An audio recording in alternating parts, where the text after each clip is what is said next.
Apakah mungkin seorang ilmuwan jenius sekelas Albert Einstein yang dikenal tidak mempercayai Tuhan secara personal justru menyimpan kekaguman mendalam terhadap ajaran agama? Bagaimana bisa sosok yang sering dianggap ateis ternyata memandang bahwa ilmu dan agama bukan dua hal yang saling bertentangan, melainkan saling melengkapi? Lantas, mengapa Einstein dengan terang-terangan mengkritik agama yang dianut keluarganya sendiri dan menyebut Tuhan dalam ajaran tersebut hanyalah khayalan semata? Yang lebih mengejutkan lagi, apakah benar Einstein justru melihat Islam sebagai agama yang lebih logis dan sempurna dibanding agama lain?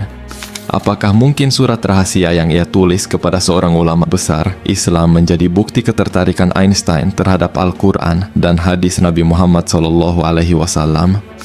Dan jika memang benar, apa hubungannya antara teori relativitas yang terkenal itu dengan peristiwa Isra Mi'raj dan konsep kebangkitan jasmani dalam Islam? Apakah Einstein menemukan celah ilmiah dalam ajaran Rasulullah? Terakhir, apakah hanya Einstein yang mengakui kehebatan Nabi Muhammad? Bagaimana bisa tokoh-tokoh non-muslim seperti Michael Hart hingga Leo Tolstoy justru menempatkan Nabi Muhammad sebagai sosok paling berpengaruh dalam sejarah umat manusia?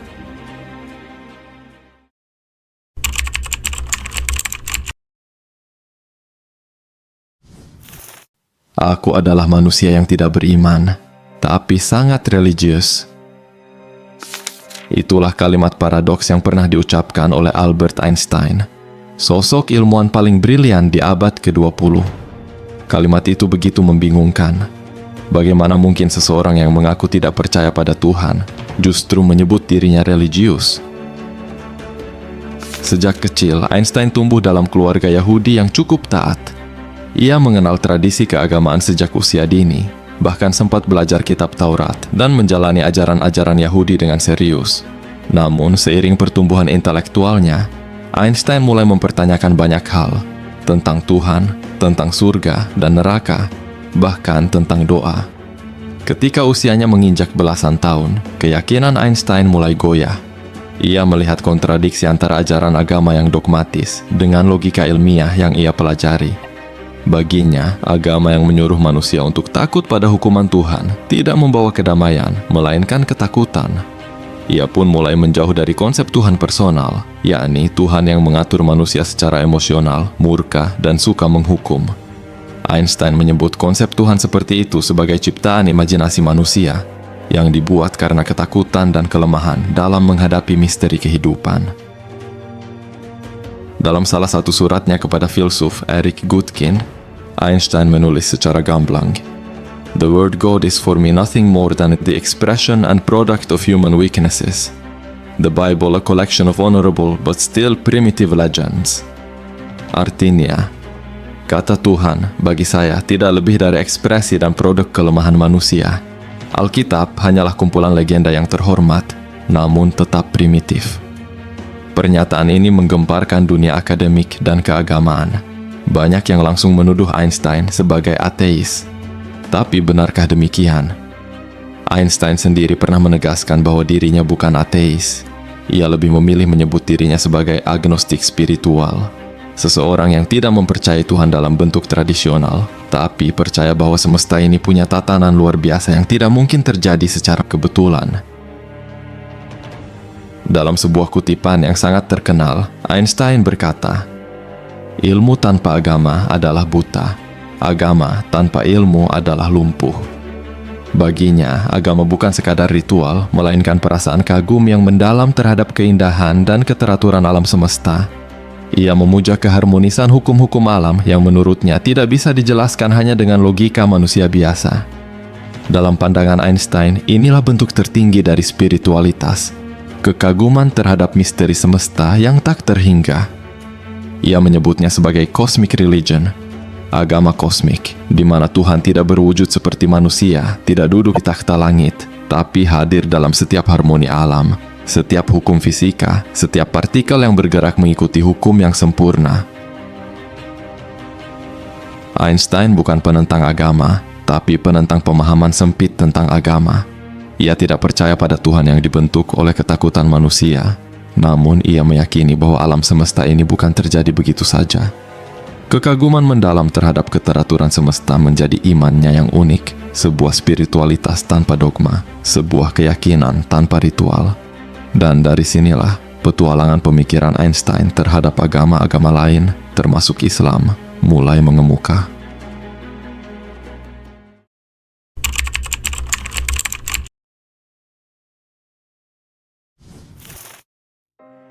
Kedua kritik Einstein terhadap agama Yahudi dan konsep Tuhan personal. Albert Einstein duduk termenung di sudut ruang kerjanya. Di atas meja kayu tuanya berjajar tumpukan surat, buku-buku fisika kuantum, dan catatan relativitas yang belum rampung. Di antara catatan ilmiah itu ada sebuah pertanyaan yang terus mengganggu pikirannya. Apakah konsep Tuhan yang selama ini diwariskan kepadanya benar-benar masuk akal? Einstein lahir dari keluarga Yahudi yang taat. Sejak kecil, ia diajarkan tentang Tuhan dalam wujud personal, Tuhan yang mencipta, mengatur, dan menghukum. Namun, seiring kedewasaannya dan ketekunannya menyelami ilmu pengetahuan, ia mulai meragukan konsep itu. Ia menilai bahwa Tuhan dalam agama-agama samawi, termasuk Yahudi, lebih menyerupai proyeksi manusia ketimbang sosok yang transenden.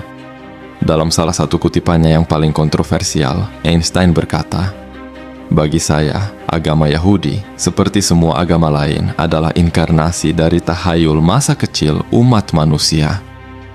Sumber: The World as I See It oleh Albert Einstein. Ia juga pernah menulis dalam suratnya kepada filsuf Eric Gutkind, yang kemudian dikenal sebagai Surat Tuhan, The God Letter, bahwa konsep Tuhan dalam agama adalah ciptaan manusia.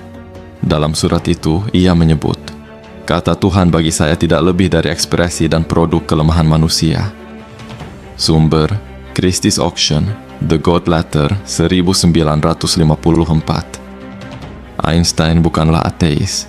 Ia tidak menolak adanya keteraturan di alam semesta, tapi ia menolak Tuhan personal yang mencampuri urusan manusia, apalagi mengadili moralitas seseorang. Ia tidak menentang spiritualitas, namun tidak setuju bahwa keyakinan harus berdasarkan rasa takut atau dogma yang buta. Bahkan dalam sebuah wawancara dengan George Sylvester Viereck pada tahun 1929, Einstein menjelaskan dengan lebih jujur, "Saya tidak percaya pada Tuhan seperti dalam agama tradisional. Saya percaya pada Tuhan Spinoza yang menyatakan dirinya dalam keteraturan harmonis segala yang ada." Sumber: Viereck, Glimpses of the Great, 1930. Tuhan versi Spinoza yang disebut Einstein adalah entitas tanpa wajah, tanpa kehendak personal. Tuhan yang tak bisa marah, tak bisa menghukum, tapi menghadirkan dirinya dalam hukum-hukum alam. Semacam keteraturan kosmis yang tak terhingga. Einstein melihat agama bukan sebagai pengetahuan tentang dunia, melainkan sebagai dorongan moral yang timbul dari rasa takjub terhadap alam semesta. Dalam pandangannya, sains dan agama memang berbeda wilayah, namun keduanya bisa saling memberi makna. Selama agama tidak menjelma menjadi alat kekuasaan, dan sains tidak menjadi keangkuhan tanpa nilai. Dari sinilah kita memahami bahwa kritik Einstein terhadap agama bukanlah bentuk kebencian, melainkan perlawanan terhadap pembodohan. Ia menolak agama yang kaku dan dogmatis, namun memuliakan rasa spiritual yang lahir dari pemikiran dan keteraturan semesta. Ironisnya, semakin ia menolak konsep Tuhan personal, semakin ia terdorong mencari makna yang lebih dalam. Pencarian itu kemudian membawanya tertarik mempelajari agama lain, termasuk Islam, yang menurutnya menyajikan bentuk spiritualitas dan hukum yang lebih logis dan ilmiah.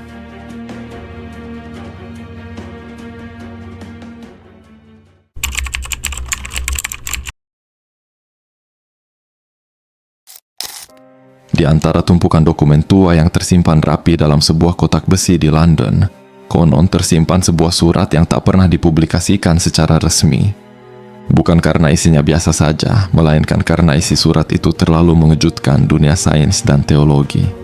Surat itu ditulis oleh seorang fisikawan jenius yang tak lain adalah Albert Einstein. Dialamatkan kepada seorang ulama besar Syiah bernama Ayatullah Al-Uzma Boroujerdi. Einstein, yang sepanjang hidupnya dikenal sebagai seorang agnostik, bahkan sering dianggap ateis, Dalam surat tersebut justru mengungkapkan kekagumannya pada agama Islam. Dalam banyak wawancara dan tulisannya, Einstein selalu menolak ide Tuhan personal. Namun berbeda dengan agama-agama samawi lainnya, Islam justru dianggap Einstein sebagai agama yang paling rasional dan logis. Mengapa? Einstein menyatakan bahwa ajaran Islam mengandung keteraturan dan struktur yang sangat sejalan dengan hukum-hukum alam. Ia menyebut bahwa ayat-ayat dalam Al-Quran tidak bertentangan dengan prinsip ilmiah. Bahkan dalam surat yang ia kirim kepada Ayatullah Borojerdi, Einstein secara eksplisit menyebut bahwa konsep relativitas waktu dan ruang yang ia kembangkan sebenarnya memiliki kesesuaian dengan peristiwa Isra dan Mi'raj Nabi Muhammad SAW. Salah satu hadis yang membuat Einstein terkesima adalah hadis yang diriwayatkan oleh Allamah Al-Majlisi. Dalam hadis tersebut diceritakan bahwa ketika Nabi Muhammad SAW melakukan mi'raj jasmani ke langit, beliau sempat menyenggol sebuah bejana air yang tumpah ke tanah. Namun ketika beliau kembali ke bumi, setelah melewati dimensi waktu yang panjang di langit, air yang tumpah itu masih dalam posisi yang sama. Bagi Einstein, ini bukan cerita mistis, melainkan sebuah konsep ilmiah tentang perbedaan relativitas waktu antara dua dimensi. Dalam teori relativitas yang ia rumuskan, waktu memang tidak berjalan sama di semua tempat. Waktu dapat berjalan lambat di satu tempat dan cepat di tempat lain, tergantung gravitasi dan kecepatan benda. Kisah Mi'raj ini, menurutnya, adalah refleksi paling logis dari konsep itu, dan ia heran bagaimana Nabi Muhammad SAW bisa mengungkapkannya lebih dari 1400 tahun lalu. Einstein bahkan menyebut bahwa beberapa prinsip dalam Al-Quran dan hadis sejalan dengan kerangka pikir ilmiah. Ia tidak serta-merta masuk Islam, tetapi ia mengakui kekuatan intelektual dan spiritual ajaran Islam. Menurutnya, Islam bukan hanya sebuah agama ritual, tetapi juga sistem yang mampu menjawab pertanyaan-pertanyaan fundamental manusia secara ilmiah dan logis. Dan tidak berhenti di situ. Dalam surat itu, Einstein menulis bahwa ia sangat menghormati Nabi Muhammad SAW sebagai seorang pemimpin visioner yang tidak hanya sukses secara spiritual, tetapi juga sosial dan politik. Ia percaya bahwa jika dunia ingin melihat model kepemimpinan yang mampu menyatukan nalar dan nurani, maka Muhammad SAW adalah jawabannya. Namun surat itu tak pernah dipublikasikan secara luas. Banyak yang takut jika surat tersebut disebarkan akan timbul kontroversi besar di dunia barat, khususnya di kalangan akademisi dan pemuka agama. Sebab Einstein adalah simbol rasionalitas dan sains modern. Dan bila ia dikaitkan dengan kekaguman terhadap Islam, maka citra itu bisa saja terguncang. Meski begitu, serpihan kisah itu terus beredar dari mulut ke mulut, dan beberapa fragmen isinya telah dikutip dalam buku-buku seperti Cho's Life, The Biblical Call to Revolt karya Eric Gutkind, serta The God Delusion karya Richard Dawkins. Bahkan dalam buku The Great Story of Muhammad, disebutkan bahwa Einstein sangat menghormati perjuangan Nabi Muhammad dalam membentengi umat Islam dari fitnah dan propaganda. Einstein memang tak pernah mengucap dua kalimat syahadat, tapi kekagumannya pada Islam, pada Al-Quran, dan pada Rasulullah SAW adalah kisah yang jauh lebih besar dari sekadar label agama.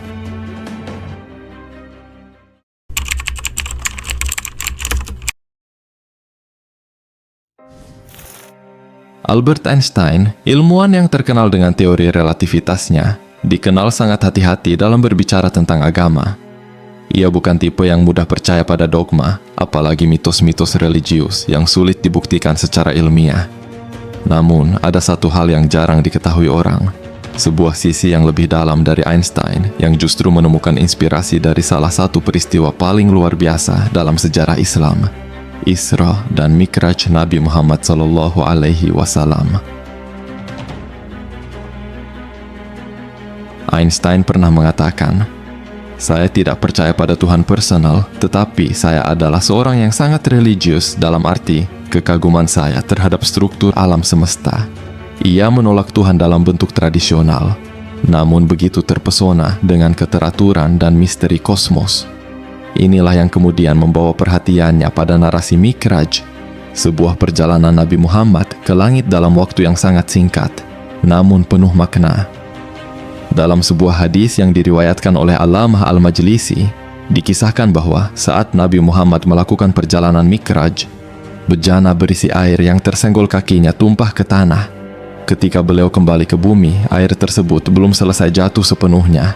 Perjalanan yang melampaui langit ketujuh, yang bagi manusia biasa akan memakan waktu yang tak terbayangkan, justru terjadi hanya dalam sekejap mata. Einstein menyadari ini bukan sekadar kisah spiritual. Ini adalah cerminan dari relativitas waktu, sesuatu yang ia temukan secara ilmiah melalui rumus terkenalnya, di mana massa dan energi saling berhubungan dan kecepatan cahaya menjadi konstan. Semakin cepat seseorang bergerak, semakin lambat waktu berjalan relatif terhadap pengamat lain. Dalam konteks ini, Mi'raj bisa jadi bukan mitos, melainkan bentuk eksperimen waktu spiritual yang secara tidak langsung menunjukkan prinsip relativitas modern. Dalam satu surat yang diklaim ditujukan kepada seorang ulama besar Syiah, Ayatullah Borojerdi, Einstein menyatakan bahwa ia menemukan kesejajaran antara beberapa ayat Al-Quran dan konsep relativitas waktu. Meski surat tersebut tidak pernah dipublikasikan secara resmi, konon disimpan rapi di London karena dianggap bisa memicu kontroversi besar, banyak kalangan menyebut bahwa Einstein memang tidak menutup kemungkinan inspirasi spiritual dalam pencarian ilmiahnya. Einstein bahkan menyinggung bahwa kebangkitan jasmani, sebuah konsep dalam Islam tentang bagaimana manusia akan dibangkitkan kembali di hari kiamat, bisa dijelaskan dengan prinsip bahwa energi bisa kembali menjadi materi, atau sebaliknya. Jika tubuh kita mati dan terurai menjadi energi, bukankah secara teori energi itu tetap ada? Dan jika Allah berkehendak, energi itu dapat dikembalikan menjadi tubuh yang utuh di akhirat kelak? Hal ini sejalan dengan pernyataan dalam Al-Quran, Surah Ibrahim ayat 48. Pada hari ketika bumi diganti dengan bumi yang lain, dan demikian pula langit, dan mereka, manusia, berkumpul di padang mahsyar menghadap Allah yang Maha Esa lagi Maha Perkasa. Bagi Einstein, keajaiban bukan berarti tidak masuk akal. Ia hanya menandakan bahwa manusia belum sampai pada ilmunya. Dan mungkin, sebagaimana ia pernah katakan, "Science without religion is lame. Religion without science is blind." Ilmu tanpa agama lumpuh, agama tanpa ilmu buta.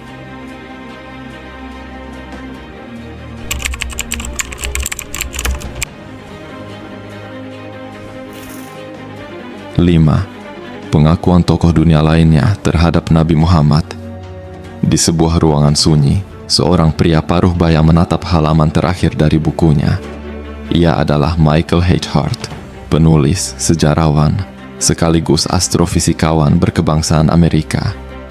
Dalam bukunya yang berjudul The 100, A Ranking of the Most Influential Persons in History, Hart menuliskan satu nama di peringkat paling atas, bukan Yesus, bukan Newton, bukan Caesar, melainkan Nabi Muhammad Shallallahu Alaihi Wasallam. Buku tersebut bukan ditulis dalam semangat dakwah, melainkan hasil dari penelitian sejarah, pengaruh, dan pencapaian luar biasa seseorang terhadap dunia. Hart menulis dengan gamblang bahwa Muhammad was supremely successful on both the religious and secular levels. Ia menilai bahwa dalam sejarah, belum ada tokoh yang begitu berhasil memadukan kekuatan spiritual dan politik seperti Nabi Muhammad.